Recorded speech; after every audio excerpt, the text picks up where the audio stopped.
ज़ेफिर CoV एक शांत जगह थी। इसके निवासी साधारण जीवन जीते थे। वे गहरे नीले समुद्र में मछली पकड़ते थे। वे उपजाऊ जमीन पर खेती करते थे। जिंदगी अच्छी थी, जिंदगी अनुमानित थी। लेकिन एक दिन ऐसा नहीं रहा। सूरज खूब चमक रहा था, हवा गर्म थी, पंछी मीठी धुन गा रहे थे। ज़ेफिर कोव में एक आम दिन था, किसी भी दूसरे दिन जैसा एक दिन, या उन्हें ऐसा ही लगता था।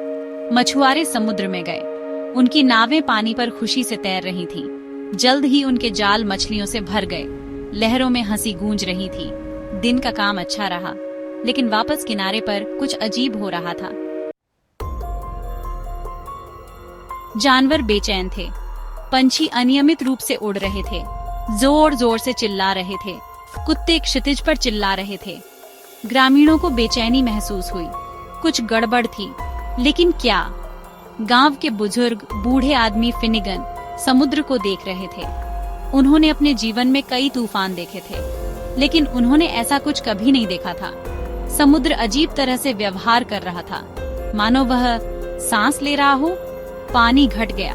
किसी ने भी इतना पीछे जाते हुए नहीं देखा था। समुद्र तल दिखाई दे रहा था। मछलियां रेत पर असहाय होकर तड़प रही थीं। दूर से एक धीमी गड़गड़ाहट गूंज रही थी। गांव में दहशत फैल गई। सुनामी, सुनामी, कोई चिल्लाया। यह चीख दूसरों ने भी लगाई। डर ने उन्हें गति दी। उन्होंने कहानियां सुनी थीं, एक विशाल लहर की प्राचीन कहानियां जो दुनिया को निगल सकती है। बूढ़े आदमी फिनिगन जानते थे कि वे कहानियां सिर्फ कहानियां नहीं थीं। वह जानते थे कि उन्हें ऊंची जमीन पर पहुंचना है, और जल्दी। उन्होंने ग्रामीणों को पहाड़ियों की ओर भगाया।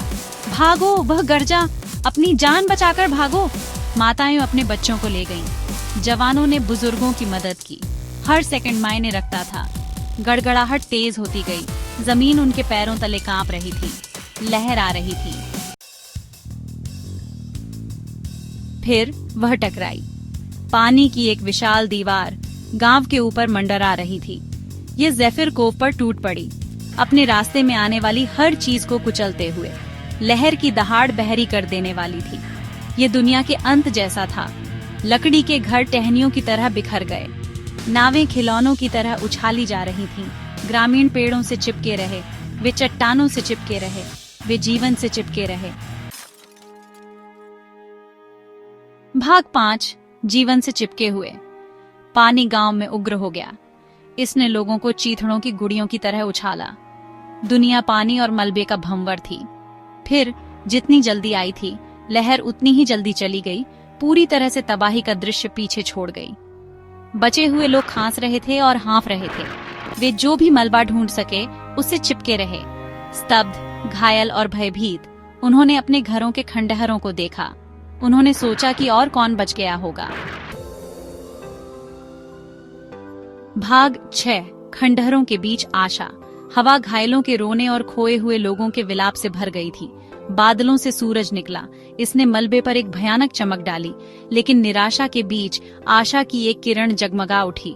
बूढ़े आदमी फिनिगन, पस्त लेकिन जिंदा, मलबे से बाहर निकले।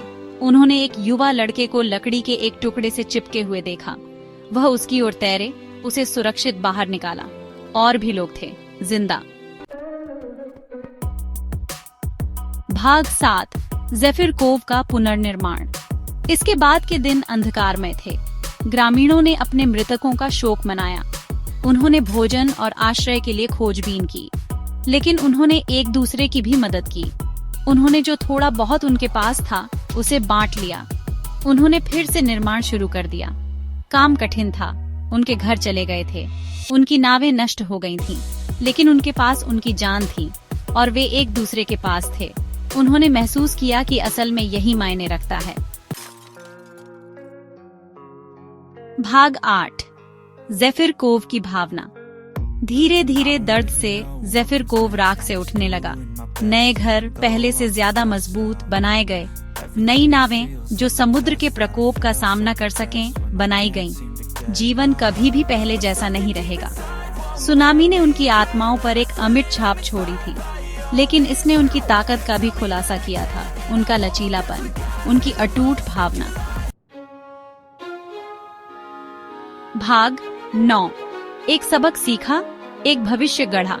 सुनामी उनसे बहुत कुछ छीन ले गई थी, लेकिन इसने उन्हें कुछ दिया भी था। प्रकृति की शक्ति के लिए एक नया सम्मान और एक दूसरे के साथ एक अटूट बंधन। उन्होंने सीखा था कि अकल्पनीय त्रासदी के बावजूद भी आशा खिल सकती है। मानव भावना समुद्र की तरह प्रकृति का एक बल है, शक्तिशाली, अजेय और हमेशा के लिए लचीला।